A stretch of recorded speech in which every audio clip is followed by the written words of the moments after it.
Killing Floor 3 is exactly what happens when you abandon your base for a more modern and even more monetizable design. So it's been a bit since the game's release and I have spent some time playing it lately, and I even got a key offered to me for this game.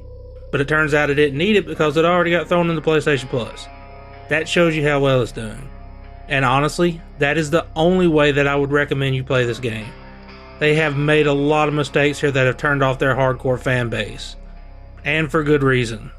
While they are trying to correct it, some of the things that they would need to fix just aren't possible with this third game. First up, let's talk about the guns. To put this in the best perspective, we gotta go back to Killing Floor 2. The guns in Killing Floor 2 felt good. They had realistic animations, but the gunplay felt great for an arcade shooter. They wanted it to look real, but they also wanted the shooting mechanics to be fun. That is not the case with Killing Floor 3. You feel like you're somebody that can't bench press 40 pounds or even lift up a 12 pack of Cokes, trying to shoot a 50 caliber rifle, even if you're using a pistol. Everything in this game kicks extremely hard. The recoil on the shotgun makes it almost unusable. They stripped out the gameplay for a bad simulation of realism. And that's not the worst part. You can't see anything because of the size of these guns. They are massive. Some of them take up 25 to 30% of your screen, and you can't fix it with the FOV slider. I've tried, and it does not help. Then there's the problem with aiming. Once again, Killing Floor 2's aiming was just smooth. It felt good whether you were hip firing or aiming down sights. But 3 just feels loose and out of your control. Nothing makes shooting the gun in this game feel good. The only way that I've been able to get better at aiming in it is to increase the FOV to about 110. That does help some with the oversensitivity, but it still lacks precision. Not only that, the guns have smaller clips and you spend just as much time reloading them as you do shooting them.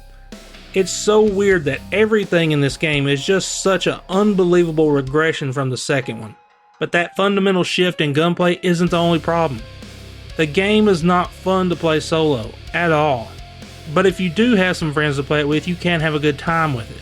Killing Floor 2 and 3 are polar opposites of each other. Killing Floor 2 is significantly faster, both in the speed of your character and the speed of the enemies. Yet I can aim better and hit things a lot easier. 3 feels like you're walking everywhere. It almost feels like you're playing as the Big Daddy in Bioshock 2. Slow, heavy weighted movement. The guns shoot 10 times slower. The reloads are slower. The enemies are slower. It is like they designed this game for people that didn't know how to use a controller or a mouse and keyboard. And I don't understand that, because they had such a good hardcore player base. Why would they change it? And there are a couple of reasons, and one is that I think they were hoping to catch that more casual market and monetize the absolute crap out of them. Now, Killing Floor 2 had terrible monetization. The stuff was expensive, but at least it wasn't shoved in your face every minute of the game. This game is battle pass up front, and the gameplay is secondary to it. When they revealed the game in the specialist system, the perks were locked to characters with ultimates. They wanted the game to be more like a hero shooter, so they could sell you skins in a first-person game. You know, where you can't see your character. So that makes a lot of sense. Then there's the maps and the art design changes. Once again, this is also a huge regression. This is Unreal Engine 5, and it looks worse than the second game in almost every single way. 3 is a noisy disaster. Temporal AA is busted. Anything in the distance just turns into a blurry, blobby mess of movement. Lumen is noisy, and the texture quality is completely awful at certain times. We're talking going back to PS1 and PS2 level era textures in some areas. And then there's the technical performance, which is awful.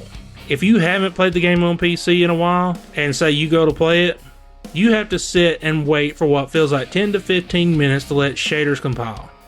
And that doesn't even fix the stuttering that you're going to get when you start the game. And if you're playing on PS5, guess what? Between every single wave, the game is going to hitch on you. It's annoying. The game also has an identity crisis. Killing Floor 2 was a dark, twisted future set in an apocalyptic world. It even had a cyberpunk feel to it with some 80s retro horror. 3 is none of that. It's just kind of your basic worlds that you run around in a more modern day setting.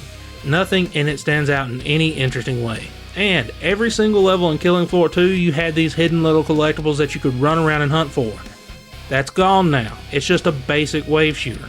The other reason I think that this all happened comes down to this. They were independent with the second game, and now they're owned by the Embracer Group. This game is a victim of corporate sanitization. They stripped the game of all its character just to try and make more money with bigger audience appeal. But they turned off the people that love the original 2 games, and it was a big mistake. So, this game is a hard pass. But of course, the choice is always yours. Let me know in the comments what you think of the game. Thanks for watching, and would you kindly leave a like and subscribe, and I will talk to y'all later.